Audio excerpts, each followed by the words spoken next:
আজকে আমি একটু আমিষ আলুর দম করছি। এর আগে তো আমি নিরামিষ আলুর দম করে দেখিয়েছি। আজকে আমি রসুন পেঁয়াজ দিয়ে কিভাবে আলুর দম করছি সেটা আপনাদেরকে দেখাচ্ছি। কড়াইটা আমার গরম হয়ে গেছে। 3 চামচ মতো তেল দিয়ে দিলাম। সর্ষের তেলেই আমি রান্নাটা করি। তেজপাতা ফোড়ন দিলাম, একটু দারচিনি আর জিরে ফোড়ন।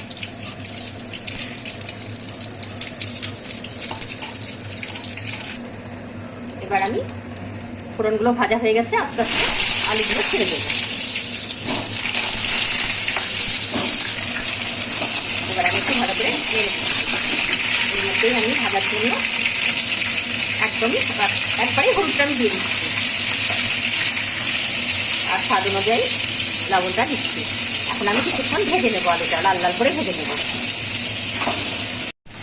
এই যে আমার আলুগুলো ভাজা হয়ে গেছে।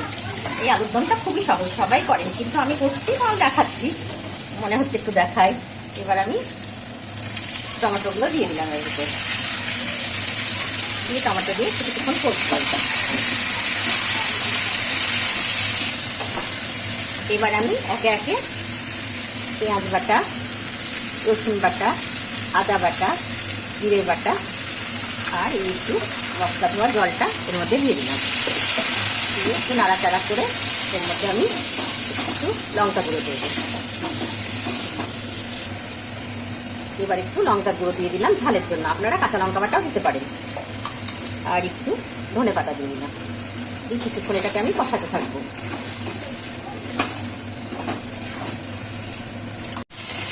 এই যে আমার আলুর দমটা কষা হয়ে গেছে, তেলটা ছেড়ে দিয়েছে। এবার আমি একটু জল দিয়ে দেবো সেদ্ধ হওয়ার জন্য আলুটা। মশলা বাটা থালাটাই আমি জল দিয়ে দিলাম একটু ধুয়ে, আর একটু লবণ দিয়ে দিচ্ছি। এবার আমি ঢাকা দিয়ে কিছুক্ষণ সেদ্ধ হতে দেবো। এটা একটু কষা কষাই হবে আলুর দমটা, খুব ভালো লাগে। পরোটা, রুটি, ভাত দিয়ে খেতে খেতে কষা আলুর দমটা ভালোই লাগে। এবার ঢাকা সরিয়ে দেখি আলুটা সেদ্ধ হলো কিনা। হ্যাঁ, আমার আলুটা সেদ্ধ হয়ে গেছে। এবার আমি আর একটু ধনে পাতা কুচিয়ে রেখেছিলাম দিয়ে নামিয়ে নেব। মাখা মাখা আলুর দম করলাম, একদম কষা কষাই হয়েছে। এটা বেশি জল দিইনি তো, খুবই ভালো লাগে এটা খেতে, রুটির সঙ্গে, ভাতের সঙ্গে।